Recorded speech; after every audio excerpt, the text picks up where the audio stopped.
Want to create the bloom effect with a transparent background in Blender 4.2 that you can use anywhere?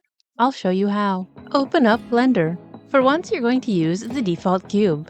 Click on the cube and go to Materials. Choose an emission shader. Pick a pretty color. Set the emission strength to 2.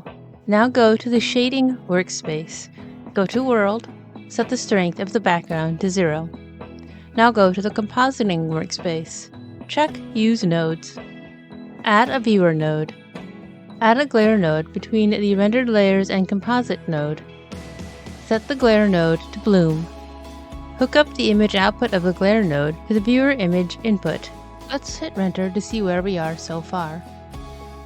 Add a Set Alpha node. And hook up the image output of the Glare node to both the image input and the alpha input in the Set Alpha node.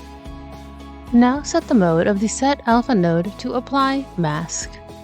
Make sure the image output of the Set Alpha node is hooked up to the image input of the Viewer and Composite nodes. Now go to the output settings and select PNG and make sure RGBA is selected. Now key F12 to render the image and then save it. And to show you that this worked, I'll go ahead and open the image up for you in GIMP. And I'll drop it into a Canva project of mine with a dark background. The cube asks you to like and subscribe if this helped you. Have a nice day.